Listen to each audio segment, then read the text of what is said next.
Est-ce qu'il y a des clichés par rapport à l'assopreneuriat? Bon, OK, j'ai compris.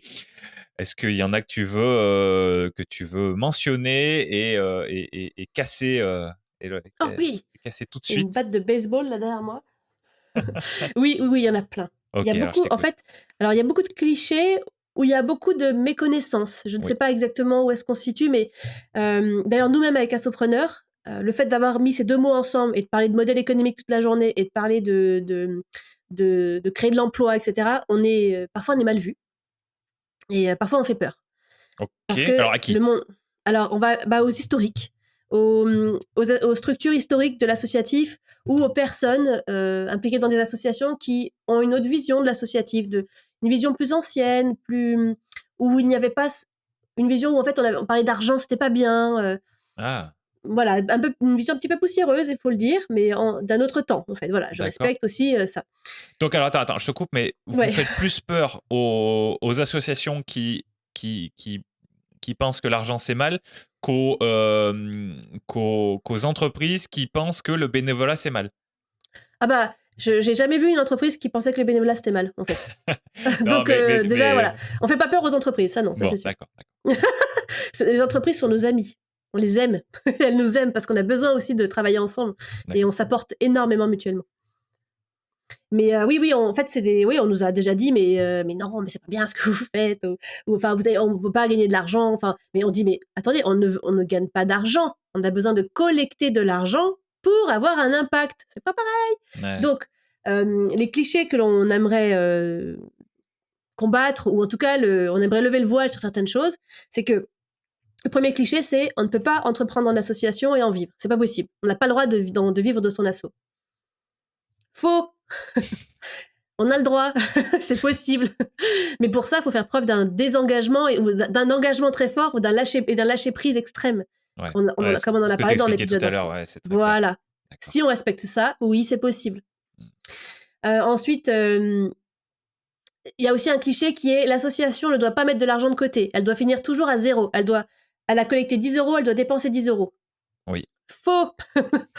Sinon, si on fait ça, jamais l'association sera pérenne parce que comment on va faire pour mettre de côté, pour prévoir 3 ou 6 mois de salaire d'avance ou d'action ou comme tout le monde en fait, il y a une direction des opérations à mettre en place, une programmation, un séquençage de tout ce que l'on fait. On doit pouvoir mettre de l'argent de côté, sinon on tient pas en fait la route. Mmh. Donc ça c'est aussi difficile et parfois les financeurs ont du mal à le comprendre et ce sont souvent les financeurs territoriaux, les mairies. Alors les mairies soutiennent énormément les associations, donc je les remercie. Ce qu'elles font, c'est formidable. Il faut surtout continuer, surtout pas arrêter. Merci, merci, merci. Mais attention, pour qu'une association soit pérenne, il faut absolument qu'elle réussisse à mettre un peu d'argent de côté chaque année. Parce que sinon, elle n'arrivera jamais à se constituer un matelas de trésorerie pour voir venir en cas de problème. Le Covid, par exemple, ça a été un arrêt terrible pour plein d'associations. Ça a été une coupe dans les fonds, dans plein de choses. Donc, les associations qui n'avaient pas ce petit matelas, il y en a plusieurs qui sont mortes, en fait. Mmh. Voilà. Donc ça, Et il y a il quand faut... même des règles autour de ça? Est-ce que c'est, pas plus de tel pourcentage des Ah non, dépenses annuelles ou non, non? pas du tout, il y a aucune règle là-dessus. C'est simplement que parfois, quand on monte dans des budgets dans des budgets de demande de subvention ou quand on monte nos budgets prévisionnels, si on montre qu'on a du report à nouveau, si on dit bah on a je sais pas moi, on a 10, 20, 30 000 euros en banque, en caisse pour voir venir, bah, ou si jamais on montre que dans notre budget on veut mettre 5 000 euros de côté, par exemple sur notre budget annuel prévisionnel, et ben on va nous dire bah vous avez pas besoin de demander une subvention de 5 000 puisque vous mettez de côté 5 000. Ouais. Oui mais non, ça n'a rien à voir. Voilà, donc c'est un peu difficile à expliquer. Mmh. Donc il faut mettre de côté, sinon ça marche pas. OK. Comme chez les gens. Voilà, bah oui, et comme chez les entreprises en fait. Enfin, quelle entreprise a 0 sous sur son compte pour revenir? C'est aucune quoi. Mmh. Voilà. Super. Hem, il y a aussi un préjugé sur le modèle économique des associations, Ouais, bah, sur le fait de faire de la vente par exemple. ouais. Il y a beaucoup de personnes qui ne savent pas qu'il est possible de faire un peu de vente, même en étant d'intérêt général. Voilà.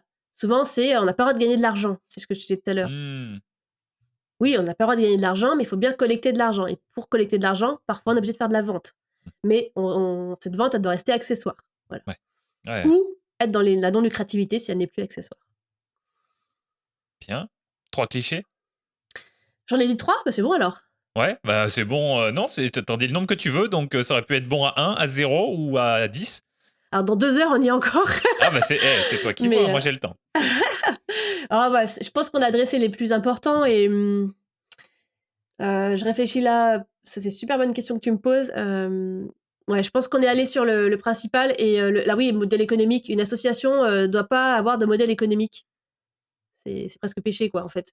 Bah si, on est obligé d'avoir un modèle économique parce que si on n'a pas de modèle éco, comment on peut prévoir tous les sous qui doivent sortir dans l'année? Comment on peut prévoir et adapter sa levée de fonds, sa recherche de fonds? Comment on peut mettre en place ses actions? Enfin, ça, c'est hyper important d'avoir un modèle économique cohérent.